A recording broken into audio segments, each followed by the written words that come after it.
Assalamualaikum para kadang, mugi-mugi tansah pinaringan wilujeng ugi sad bagas waras wonten ing pamanggihan titi wanci menika kula ajeng nembang niki mangke kula ajeng nembang mijil. Nah, tembang mijil menika kalebet wonten ing salah setunggaling tembang macapat. Tembang macapat menika wonten 11 jinis utawi 11 jinis. Ingkang angka sepindhah inggih menika Mas Kumambang, lajeng mijil. Dadosipun mijil menika tembang ingkang angka kaping kalih. Lan sak piturute dumugi tembang pucung menika ingkang dipungkasi tembang pucung. Nah, tembang macapat menika tembang ingkang gambaraken panggesanganipun tiyang saking lair dumugi sepuh utawi sedanipun. Nah, tembang mijil menika nggadhahi 6 guru gatra. Guru gatra menika baris. Saben bait menika wonten 6 baris. Lajeng guru wilangan. Guru wilangan menika suku kata. Nah, suku katanipun saben baris nggih benten-benten para kadang sedaya ingkang baris sepindhah wonten sedasa, lajeng wonten 6, lajeng sedasa lan 6. Lajeng guru lagu. Guru lagu niku huruf vokal wonten ing akhir baris. Huruf vokal wonten ing akhir baris. Mudeng nggih. Dadosipun huruf vokalipun menika I O E I I U. Gambelipun nggih kula tembangaken mawon. Niki padatanipun dipun tembangaken wonten ing dusun kula nalika selawatan Jawa menika diwiwiti ngagem tembang mijil, ananging boten jangkep namung 3 guru gatra ketingalena. Dedalane kuno lawan sekti kudu andhap asor 6 to. Lajeng wani ngalah luhur wekasane tumungkula yen dipun dukani sedasa bapang den simpangi ana catur mungkur. Nah, antawisipun ngoten niku. Nah, para kadang sutresna budaya mboten jangkep umpami mboten kita wedar. Dadosipun tembang mijil ingkang kula tembangaken kala wau niku mengku teges ingkang lebet sanget para kadang sedaya. Nggih sedanten tembang macapat ananging ingkang kula kemutan menika nggih salah setunggaling tembang mijil kala wau. Ngenten dedalane guna lawan sekti. Dadosipun dedalane menika mengku teges cara kagem dados tiyang ingkang migunani ugi sekti. Sekti niki sanes ampuh nggih, ora diplathok njut. Petele guwang niku mboten. Sekti niku diajeni nggih saged, wibawa nggih saged. Nah, dedalane guna lawan sekti. Dadosipun supados dados tiyang ingkang migunani menika salah setunggaling cara dipun lajengaken wonten ing bait angka kalih.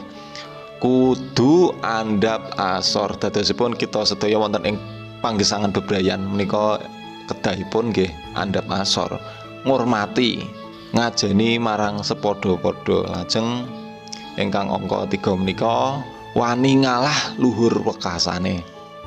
Nah, ngeten, ngalah ki ora kudu kalah para kadang sedaya. Dadosipun umpami wonten ing padudon wong padu wani ngalah luhur wekasane. Dadosipun umpama kita dilok-loke nggih nek arep dibales ya janjane ora rampung nggih masalah. Ning dinengke wae. Dadosipun awak dhewe ngalah. Ngoten lho. Dadosipun mangke ketingal pundi sing ketingale tesih lare, pundi sing ketingale sampun pemikiranipun menika sampun menep. Nah, mangke ketingal para kadang sedaya. Amargi tiyang ingkang menep ngoten nika estunipun mesti luhur bebudene, ramping luhur wekasane ananging luhur bebudene nika sampun berbudi luhur. Lajeng tumungkula yen dipun dukani. Tumungkula menika mengku teges tumungkul ndingkluk yen dipun dukani. Yen disengeni iki ndingkluk. Dadosipun mirengaken. Dadane nek ngrungokke iki ora malah ming mlebu kiwa metu tengen para kadang sedaya. Dadeke nggih dimirengaken estu dipun wigatosaken digatekke tenanan. Nah, saleh iki nendi to kok dilokke. Lajeng kudu kepiye ya ngoten lho.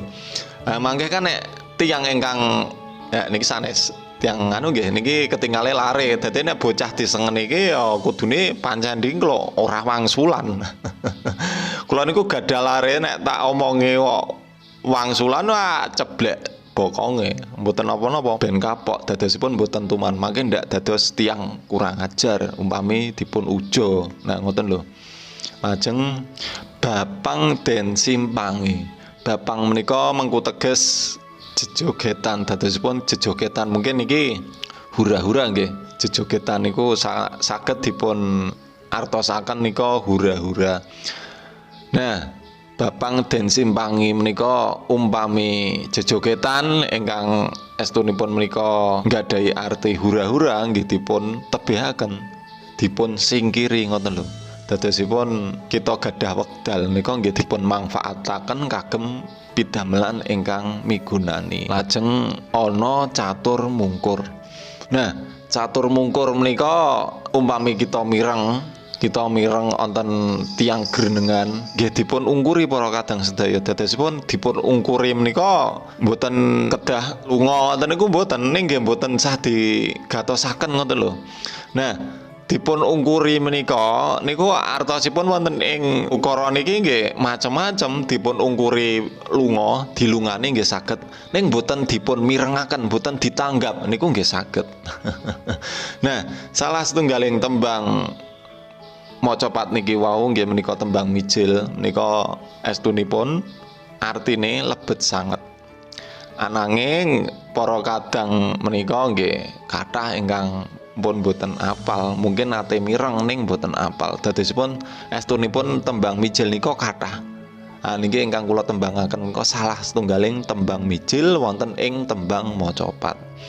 Nah, para kadang sutresna budaya umpami mboten kita kiyambak ingkang lestarekaken budaya mboten nguri-uri nggih sinten malih.